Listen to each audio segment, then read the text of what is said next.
Alright, so we just got new dev notes, and I wanted to make every new dev note video like a TikTok Subway Surfer Family Guy clip where you have two things on screen, but I'm really sick right now, so I don't have the energy to do that. I'm just gonna summarize these dev notes from the first point, which is they are lowering difficulty from the Nidhogg beast battle. They are improving the new arena, hero arena. They're talking about Ragnarok and new content coming through, including a new PvP game mode apparently, or at least new content. So again, I'm a bit sick, so I'm not gonna read through, I'm just gonna summarize it. So for the beast battle, the most recent beast battle, we just had a double drop for demonic beast. So I'm not sure if they're gonna release a new one, plus they are adjusting difficulty on this one. I don't think they actually are releasing a new one, but they are lowering difficulty, and apparently specifically want you to not have to wait and wait and wait to collect level 3 cards. That was the biggest reason why I just don't do floor 3. Like on this beast, I don't do it. Like every week, I just did the floor 1 and 2, got it done in like 10-15 minutes, and was done. Like I didn't want to bother spending an hour or two trying to beat floor 3, even with the best possible team. It just wasn't worth it. The time consumption for this beast just wasn't worth the reward, especially because they barely release holy relics anymore. So regardless of that, they are lowering difficulty, especially they mention here in phase 3 of the first floor and phase 1 of the third floor. I'm assuming these are not the only things. They specifically want to reduce the amount of times you lose because of RNG, it seems. And that's cool. They also don't say that they want to release a new character for it. We've been waiting for a character made for it, and people are like, oh, but Freya is already a character made for the beast. And it's like, I guess, but you need to get the materials from the beast itself to make the holy relic, to then make her a unit for it. Like, does that really count, you know? I don't think so. So we never really got a proper unit for it. And you know how it goes with these demonic beasts. They are impossibly hard, and then we get characters made for the damn thing, and then they become a joke. And it's like, this is why I don't do floor 3 anymore of this beast. I just know they're going to release a character who's going to be so overpowered for the thing that what's even the point? And I think this is why they're lowering difficulty. They specifically mention, I don't know where, that many people can't beat the damn thing. Like, they just can't. And they made it too hard, and they're not releasing a character for it. And I think people think the same as me. Why would I even try to beat this activity when I know they're going to release a character for it, and it's going to be stupid easy? So there's that. Hopefully the nerf is good enough. The patch notes are coming out in like an hour and a half. I'm just recording this first. I'm hoping it's going to be the patch notes, and it should be. So Hero Arena. So they don't really talk about lowering the difficulty of the highest, highest CC difficulties. They just say that they're going to do some minor improvements to it. For example, you know how if you beat a fight and you're still in the same tower, it will immediately start the next one. So you can't really back out. Like, you can't play a few fights, then back out, go do something else. You have to play the whole tower before you can take a break. And that was really annoying, because especially with the end fight, the whole tower can take like an hour. So it was horrible. So now they're gonna have, an option. Do you want to continue, or do you want to take a break? That's cool, I guess. Also, if you already cleared a tower, the team's gonna be saved, which is good, because say if you clicked the tower, put up your team, then backed out, your team wouldn't be there anymore. Just from back it out. It was so ass.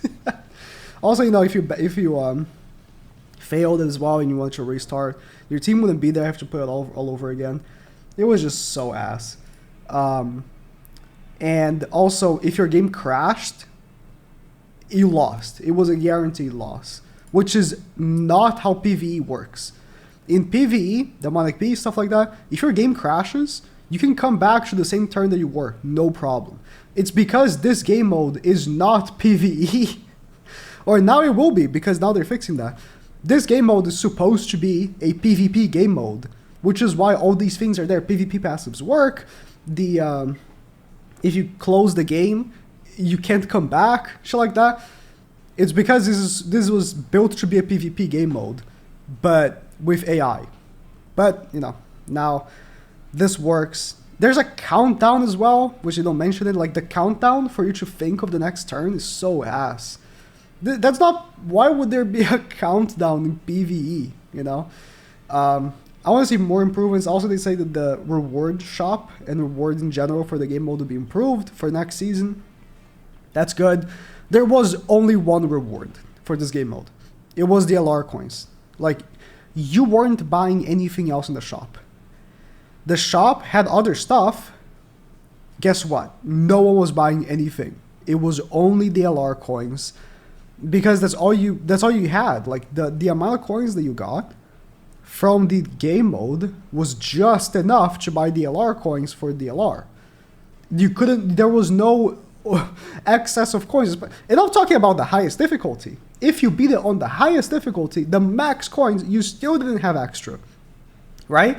So I'm not even talking about lower difficulties. I'm talking about, personally, you know, me being the highest difficulty with 4 teams, I could only buy LR coins. So for the other players, it was even worse for players that couldn't do the highest difficulty. So the shop was ass. I don't know why they decided to go like that. But yeah, this game mode needs stuff. It's very bare bones. They clearly threw it together in like a weekend. They were like, just copy Guild Wars, and it's gonna be great. So I could see more improvements down the road for sure. So about Ragnarok, you know, today we're getting a patch notes for Tyr. I don't know how we're gonna pronounce his name. I guess I have to check on the story. And they're apologizing that there's not gonna be a story chapter coming this update. So that's it. That's the whole segment here. They're saying sorry. Couldn't get the chapter done. Our 3 developers were too busy. We had like 4 characters dropping for anniversary, so that was a lot. But we're getting a new like world tree stage. So that's it. So new PvE and PvP content. For PvE, they're working on a monster battle type game mode where it's open for only specific intervals. I mean, I'm assuming similar to how the Hero Arena was open for a few weeks, and then it's like a season type thing. I'm assuming that's what they mean. Maybe it's like a daily thing, like it's only open for 12 hours a day. I don't know. But I'm assuming it's how they mean, like it's going to be like a seasonal type thing. And it's based on the existing demonic beasts. And they're also working on a new demonic beast. I mean, obviously, after the current one, they're going to release a new one. But it's not the same thing. And the way they say this, so in the new game mode, we plan to support you to just select and acquire missing goods at the exclusive exchange. I'm assuming you're going to beat this demonic beast mode, and then you're going to buy materials of the other demonic beasts. That's a good idea. You know, that's something that people have been talking about for a while now. PvP. They say that they're working on the PvP game mode that is supposed to be low hurdles, right, compared to regular PvP. That's about it. But there'll be like new rules and stuff. I'm shooting at nothing here, and maybe possibly thinking that what it could be is, so I have Black Clover open right here, how they could easily do this, and it would be so easy, so easy for them.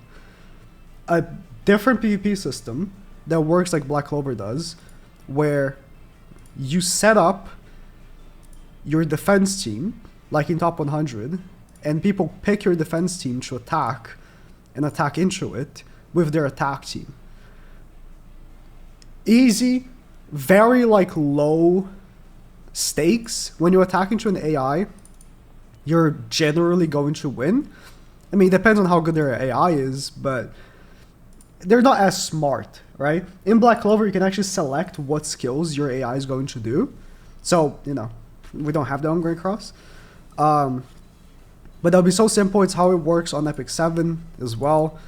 And it's just, it would be so easy for them to just do this. And I can see them doing it, but I don't know. This would be like my guess to what they could do with this update. But I'm just spitting balls here. So that's about it for the update, or for the dev notes.